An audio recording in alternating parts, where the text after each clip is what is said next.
সেটা হচ্ছে আমাদের যে কেন্দ্র সরকার শুধু সংখ্যার জোর দেখিয়ে, শুধুমাত্র সংখ্যার জোর দেখিয়ে পার্লামেন্টে বিরোধী এমপিদের নিয়ে আসা যুক্তি তর্ককে গ্রাহ্য না করে কিছু পুঁজিপতিদের হাতে, কিছু জমি মাফিয়াদের হাতে, কিছু জমি ব্যবসায়ীদের নজর পড়েছে ওয়াকফ সম্পত্তির উপরে, সেটাকে বরকরার, তার মানে নজর যে পড়েছে সেটাকে কেড়ে নেওয়ার জন্য একটা বিল পাস করিয়েছে, একটা অ্যামেন্ডমেন্ট সংশোধনীর মাধ্যমে একটা আইন তৈরি করেছে, ওয়াকফ অ্যামেন্ডমেন্ট অ্যাক্ট 2025 সালে। এই বিলের আমরা প্রত্যাহার করতে বলছি, এই বিলের আমরা বিরোধিতা করছি। কেন প্রত্যাহার করতে বলছি, কেন বিরোধিতা করছি, একটু আপনারা জানতে চান? যারা জানতে চান একটু হাত তুলবেন, যারা জানতে চান হাত তুলুন। তো আপনারা জানতে চান তো ভাই, হাত নামাবেন না, একটু শুনে রাখুন। এটা জানতে হবে আপনাদের কেন আমরা এই বিলের বিরোধিতা করছি। কেন্দ্র সরকার বারবার বলছে, কেন্দ্র সরকার বারবার বলছে তার কিছু লোককে দিয়ে এই বিলে নাকি মুসলিম মহিলাদের উপকার হবে, এই বিলের মাধ্যমে নাকি মুসলিম পরিবারের বিধবা মহিলাদের উপকার হবে, এই বিলের মাধ্যমে নাকি মুসলিম গরিবের উপকার হবে, এই বিলের মাধ্যমে নাকি মুসলিম বাচ্চার যারা ছেলে আছে তাদের উপকার হবে। যখন মোদী এর কথাটা বললো, বিজেপি যখন শুরু করেছিল, তখন আমার সন্দেহ হয়েছিল মোদী মুসলমানের ভালো করবে, মোদী গরিব হিন্দুর ভালো করে না, ও আবার মুসলমানের ভালো করবে। মোদী কোনো হিন্দুর ভালো করেনি, আমি আপনাকে বলছি, গরিব হিন্দুর ভালো করেনি। মোদী কার ভালো করছে? কাদের বলুন? শিল্পপতিদের। আর মমতা ব্যানার্জিও গরিব মুসলমানের ভালো করেনি, মমতা ব্যানার্জি তার দলের লাঠিয়াল মুসলমানদের ভালো করছে, কমন মুসলিম যারা আছে গরিব তাদের ভালো করেনি। লাঠিয়াল যারা মারপিট করতে পারবে, যারা বোম মারবে, যারা অশিক্ষিত, যারা সমাজে নোংরামি করবে, যারা বুথ দখল করবে, যারা হিংসা ছড়াবে, এই মুসলমানদের ভালো মমতা ব্যানার্জি করছে। আর কেন্দ্রের বিজেপি সরকার কোন হিন্দু মুসলমান নয়, শিল্পপতি যারা আছেন, ওনার বন্ধু লোক যারা আছে তাদের ভালো করছে। যখন বললো মোদী ভালো করবে মুসলমানদের, আমি বললাম আমরা একটু আইনটা তো একটু পড়তে হবে, তখন বিল ছিল, একটু পড়াশোনা করলাম, করে দেখছি তো ভয়ঙ্কর ভাবে উপকার করতে চাইছে মোদী। আমার যেটা সন্দেহ হয়েছিল সেটাই বাস্তবে হয়েছে। যাক, সেই বিষয়ে আমি গুটি কয়েক কথা বলবো, কেন আমরা এর বিরোধিতা করছি। সর্বপ্রথম বলি, সারা ভারতবর্ষে 32টা ওয়াকফ বোর্ড আছে। কটা? 32টি ওয়াকফ বোর্ড আছে। এই বোর্ডগুলোর মাধ্যমে কাজ কি? সেই রাজ্যের, সেই এলাকার ওয়াকফ সম্পত্তি যেগুলো আছে দেখভাল করা।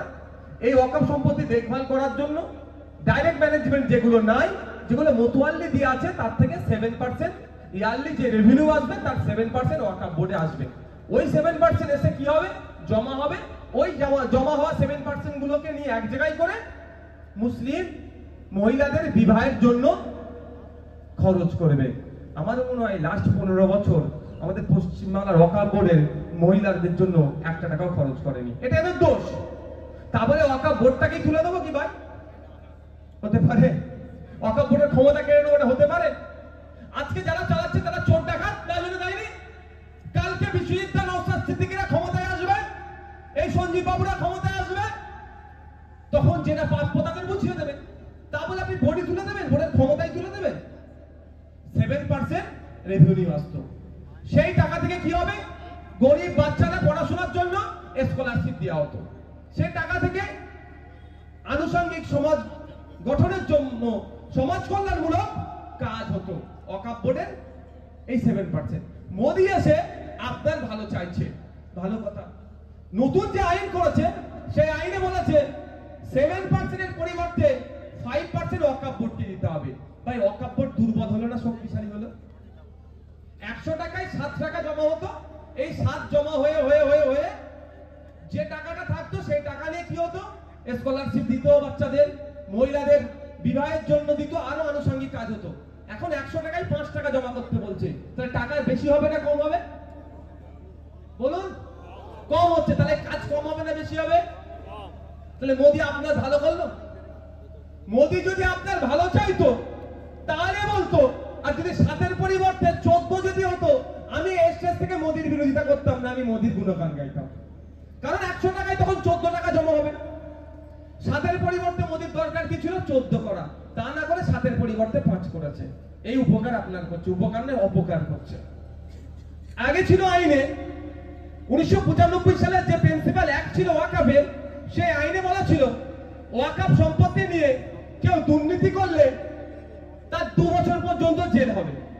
মোদি আমার মুসলিম মায়েদের কথা এত ভেবে ফেললেন, মুসলিম গরিব বাচ্চাদের কথা এত ভেবে ফেললেন, এখন ওয়াকাফ নিয়ে কেউ দুর্নীতি করলে ওই জেলটা কমিয়ে 6 মাস করে দিয়েছে।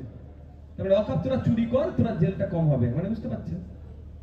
মোদি যদি মুসলমানদের ভালো চাইতো, মুসলমান মহিলাদের ভালো চাইতো, মুসলমান সমাজের বাচ্চাদের ভালো চাইতো, ওয়াকাফ বোর্ডকে শক্তিশালী করতে চাইতো, সত্যি ওয়াকাফ সম্পত্তি না বেহাত হয়, তাহলে মোদিজি গর্জন করে বলতো যে আমি আইন যে নতুন নিয়ে এসেছি সেই আইনে ওয়াকাফ সম্পত্তি কেউ দুর্নীতি করলে তার 12 বছর পর্যন্ত জেল হয়ে যাবে। তাহলে তো বলতাম মোদি সত্যি মুসলমানদের ভালো করছে, তাই না ভাই? যদি 12 বছর কেউ জেল হয়, কেউ আর চুরি করতে যাবে ওয়াকাফ? কিন্তু এটা করে দিই কেন, বুঝতে পারছেন?